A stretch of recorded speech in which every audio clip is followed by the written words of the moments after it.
this deliberation is to familiarize that how the writers or thinkers think about society, reflect about society, and analyze about society. What I have tried to argue that social thinking is the product of the time. It means the writings are reflective of the contemporarity of the situations and time. If you talk about India, the writings which evolve is largely influenced by colonialism, feudalism, casteism, regionalism. I think all these issues which were there and which are even persisting today. So this kind of social setup has given the social thinker to write, analyze and reflect. But what is our objective here? Our objective in this particular discussion is to evaluate or to find out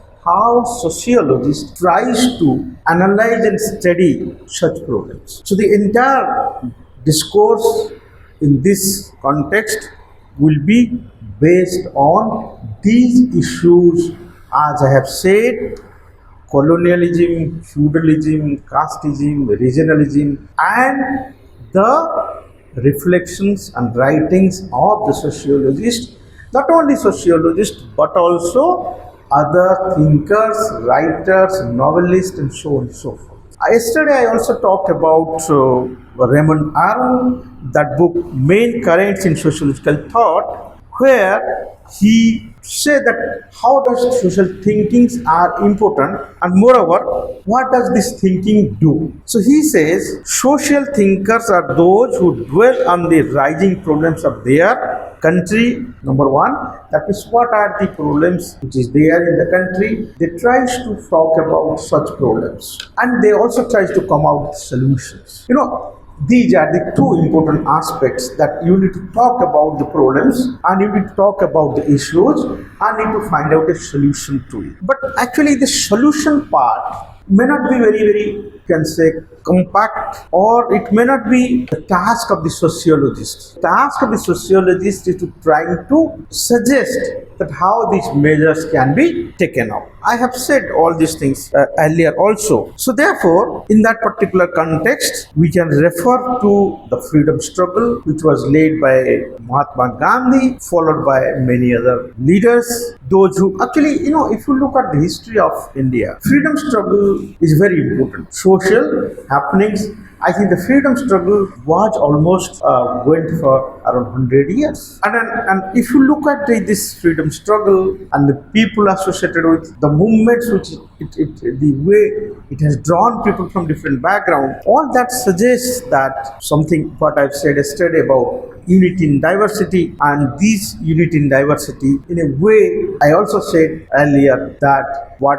A.R. Desai tried to say, that this gives a formative background to form the nationalism. So nationalistic orientation and approach emerged in India specifically up during the freedom struggle. If you minus freedom struggle from our society, then India would have been a princely state what it was earlier, and there was all the time a kind of tussles and arguments with these princely states. So therefore, in one way or other, freedom struggle contributes for the development of nationalism in India. And second important milestone, that Britishers rule over India and they come up with many laws, legislations. But these laws and legislations for what? These laws and legislations are to govern the society. So to govern the society, these laws were framed. I all the time say that law is a kind of social engineering. But what does it mean, law is a kind of social engineering?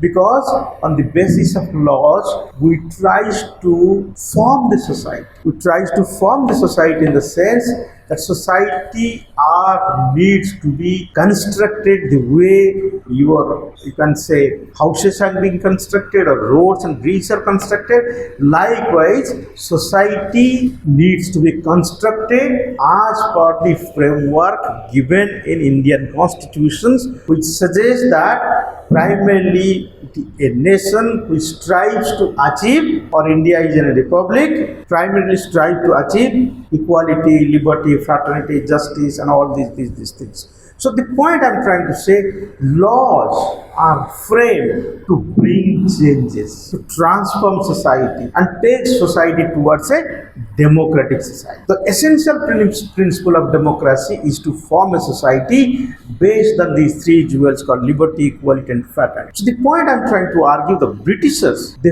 form laws to give a framework to Indian society, and such legislation has a deeper impact on Indian people and Indian society and Indian culture, and you can say largely on Indian entire continent. So the point I'm trying to argue, that you can't ignore these historical developments if you try to understand writings on Indian society. So to understand the writings on Indian society, you need to be focused to these social happenings wherein Britishers formed the laws, as well as you can say that this freedom struggle. No, I yesterday also talked about novels and writings, specifically on Munshi Premchand's Godhan, and I also referred to V.S. Naipaul, his writings, which was there in 1990. And what does this writing suggest? I said that industrialization and economic growth certainly has given a momentum to Indian society, but how does this momentum are being affected by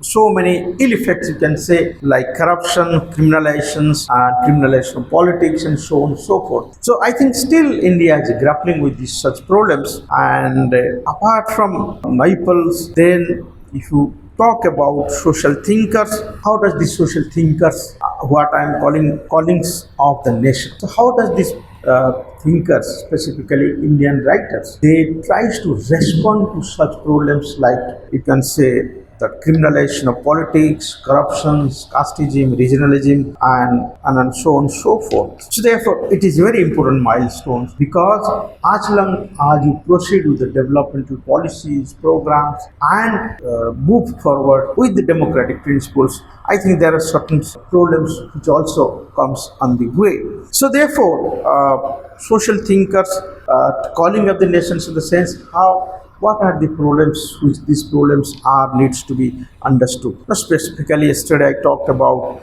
disharmony, genocides, community development, all these aspects, unemployment, all these examples yesterday I gave.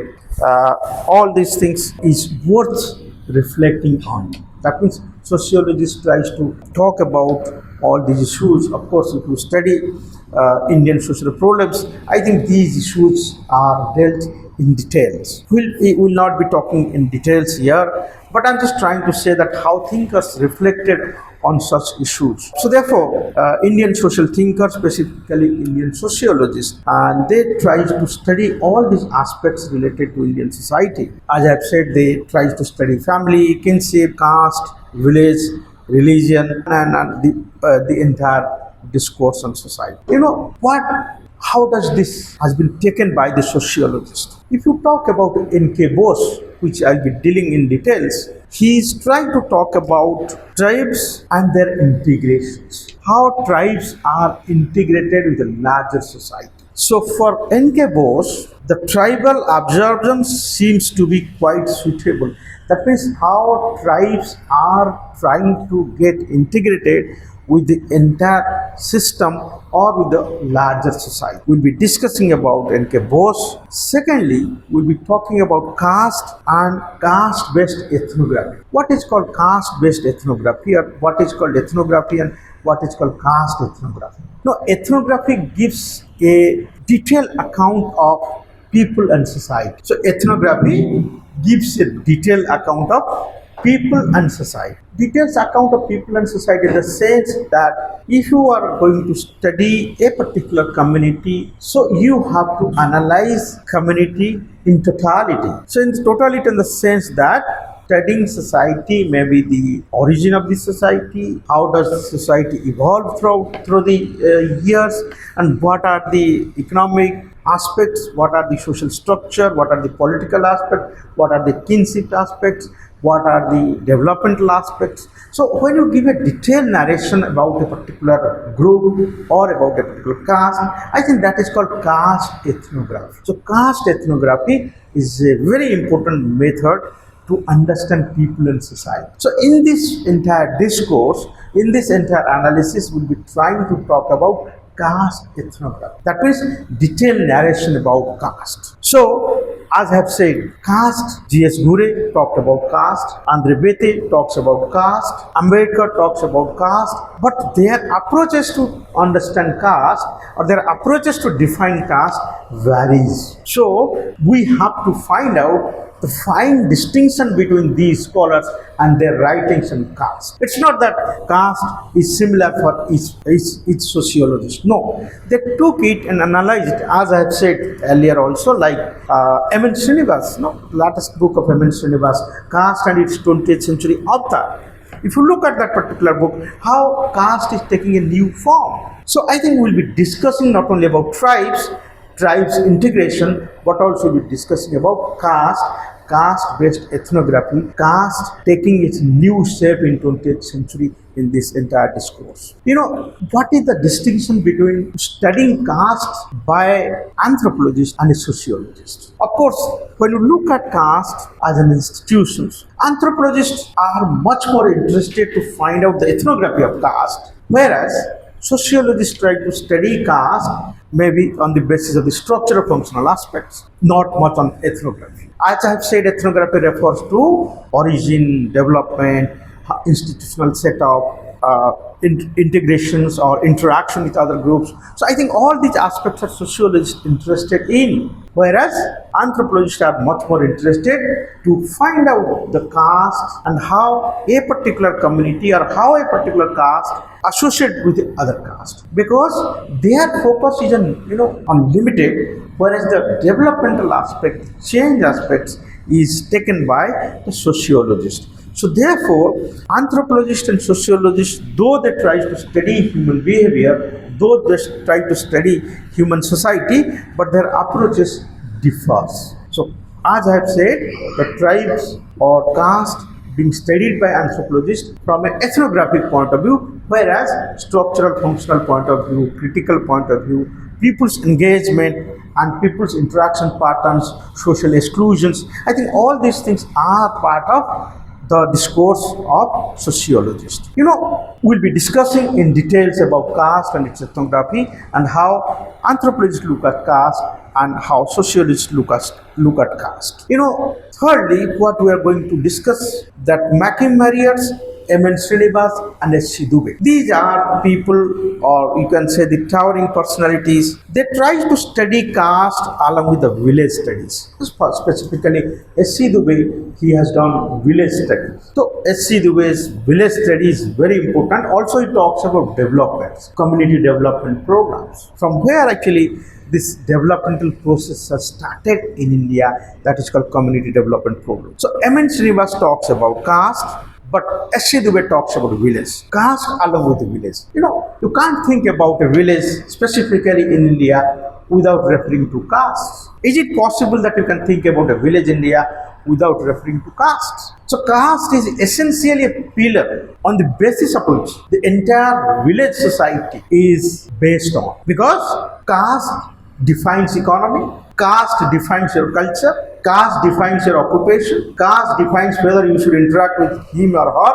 or not, caste decides whether you will marry someone or not, isn't it? So without referring to caste, village cannot be understood. So essentially, village and caste are very predominant features to understand Indian social realities. So therefore, what we are going to discuss about caste as well as village, but how village and caste are linked together and how village and caste can be understood in consonance with each other, in relation to each other, not separating it. Specifically, S.C. Dubey's book, Village India, there you will find that how caste, religion plays a very important role in Samirpet village, what he studied near Hyderabad. So you must refer to this book to have a deeper idea to understand how caste and how village life is all about. You can, if you are interested, you can develop, if you are from a village, you go to your village, look at by taking a model from S.C. Dubey and look at the same parameters. This can be a topic for your project. Take S.C. Dubey's framework, go to your village, see how these frameworks are offered. Write a note on it. I think that would be a kind of creative gesture, and that would be help you to develop a thinking on society and develop thinking on village India. So therefore, Makin Marriott, M.N. Srinivas, S.C. Dubey, they are very towering personalities in society, but they studies caste as well as they studies village society. Apart from this, S.C. Dubey, he has talked about village India, caste, village environment, but also he talks about development, community development programs which were started in 1951 onwards. So, but the point what he was trying to argue about human factors in development. What is called human factor in development? Development for whom? Or development for what? I always say science for whom and science for what? Science for betterment of the people, science for betterment of the society, science for betterment of living standards. So I think such science are acceptable. That is the nuances of science. Science is not that you are sitting in the laboratory and mixing with so many chemicals and produces something. That is good. But how does it impact in society? How it is going to help the public masses in terms of their well-being? So that is called science. So therefore, development is also like this. Development means what and development for whom? So when you talk about development, what is development? Development, in other words, can be called as a planned change. That means you want to bring changes in a desired manner, in a planned way. So development always comes with planning. So planning helps you to bring a desired changes in the course of time. You may have a question, sir. It's not that all the time development is progressive or it's bring desired changes. That is correct. Development all the time may not be bringing same kind of results what you desire to, but certainly the maximum way development brings desired changes in society. So development is a kind of approach or a kind of initiative or a kind of activities which is undertaken wherein this human factor is very important. For example, when this Indira Awas Yojana was formed, government, what they did, they found the land nearby the village which belongs to government. They constructed houses in that and asked the people to move over there. So actually that could not materialize because people are not ready to live in that particular place. So what happened? If you look at the journey of Indira Awas Yojana, slowly they have started shifting from this particular planning to giving money to the people to construct their house. Clear? So that means it was for the development of people or to provide shelter to the people those who do not have house.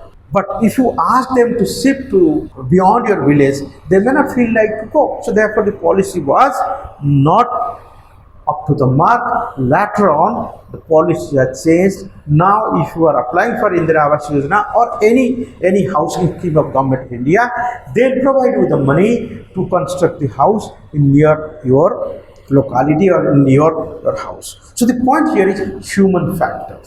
It's not that you are thinking about the development of people, but without taking the pulse of the people. The pulse of the people is very important. So you have to have the pulse of the people. You have to have the pulse of or the sentiment of the public for whom these policies are being formed or are being framed. So therefore, human factor in development is very important, wherein S.C. Dubey in his writings talks about community development program. There he talks about human factor in development. Apart from this, then we'll be discussing about Yogen Singh and what Yogen Singh is trying to study modernity. And in his writings, if you look at his book, Modernization of Indian Traditions, how traditions are getting modernized. And in true sense, whether we have become modern or not. But if you look at Yogen Singh and the model, what he is trying to suggest, that integrated approach to understand modernity. modernity, how it is getting integrated with the other traditional societal system. So other traditional societal systems are getting integrated with modern society or with modern ethos. If you look at a journey of the development of thought process in India, M.N. Srinivas, he studies on Rampura village and the other studies about the Kurks of South India. There where he has developed the concept called Sanskritisation and Westernisation. And he earned his reputations by referring to this Rampura study and the Kurks of South India, wherein he developed these two concepts called Sanskritisation and Westernization. What are the usefulness of these concepts, specifically Sanskritisation and Westernization? When you say that what are the usefulness of these concepts, then you can refer to democratic, secular, capitalistic, socialistic Indian society is limited. What does it mean? When you look at this concept of Sanskritization, concept of Westernization, and also secularization. So I have said that you must read social change in modern India. There, all these three concepts are elaborately discussed. But India, how this secularism has evolved. Secularism may be linked with religion, religious practices. But what about Sanskritization? Sanskritization is about mobility of people, mobility of communities. Of course, when we talk about mobility, it may not be talking about change in structure, rather change, a positional change in the positions. So positional changes takes place, not structural changes. But whereas if you talk about Westernizations, maybe the entire concept of Westernizations is a kind of evaluations of 200 years British Raj, and how does this 200 years British Raj has impacted, or how society got westernized or got Western impact because of this British rule. So the point here is, what is important here, that when you talk about Yogen Singh's model of modernizations, there he is trying to talk about modernizations, and he brought this concept of modernization exclusively saying that it is not that India has been only influenced by West or by the British Raj, but also we have taken many things, or it has the entire South Asian countries, or beyond South Asian countries, you can say the Asian countries has its own traditions, and all these traditions in one way or other has influenced in society. So therefore talking about Westernization is making the sense, or making it much more narrow. So therefore you can look at Indian society from a broader perspective called modernizations. So modernization is a broader concept, and broader concept which includes Westernizations. So therefore, he not only tries to critique of M.N. Srinivas, rather he is trying to strengthen the argument which has been formulated by M.N. Srinivas by saying that India has got the impact of Westernizations, but India got modernization. So therefore, the entire process can be called as modernization, not Westernization. Then we'll be also talking about N.K. Bose, G.S. Ghurye, M.N. Srinivas. They all tries to protect Hindu ideology. What does it mean? In today's days, it will be very sensitive that they tries to protect Hindu ideologies. Their civilization is Hindu civilization. Their history is Pendatic history. What does it mean? If you look at the background of these sociologists like G.S. Ghurye, M.N. Srinivas, certainly they come from a Brahmin family. Therefore, they have a soft corner towards Hinduism or Hindu ideology. I am not saying this. It has been written by Nagala that their civilization is Hindu civilization, so their history is Pendatic history. So, in some way or other, their family background has influenced their writings or influenced their professions. So the point I am trying to talk about here, that how their personal life has influenced their writings. We'll be also talking about it in little details. Then we'll be talking about Marxism. Of course, I have talked about A.R. Desai. Then I'll be talking about G.S. Ghurye, K.M. Kapadia. All these people, those who have a Marxist approach, to understand society. There is a uniqueness to understand Indian society in a Marxist framework. What is that uniqueness to understand Indian society in a Marxist manner? If you talk about Yugen Singh, the model what Yugen Singh has given, he has not said that Marxist way to understand Indian society. Rather, he says dialectics. What is the difference between Marxism and dialectics? So, Marxism, when you talk about, it talks about conflict, it talks about crisis, it talks about how conflict takes place in society, or it takes in a class notions, bourgeois and proletariat and all that. And he said that essentially Indian society is not a class-ridden society. So Indian society is a caste-ridden society. So therefore, to understand the caste-ridden society, Marxism is helpful, but the nomenclature what he used called dialectics. The contradictions exist between these groups. I think that's you can say that newness in Indian situations, to understand Indian situation in a Marxist framework. So the Marxist framework in Indian context is used not as a Marxist framework but as a dialectical framework to understand Indian society. So with all these things, I'll end here. Then we'll take up the other issues tomorrow or next time. Thank you very much.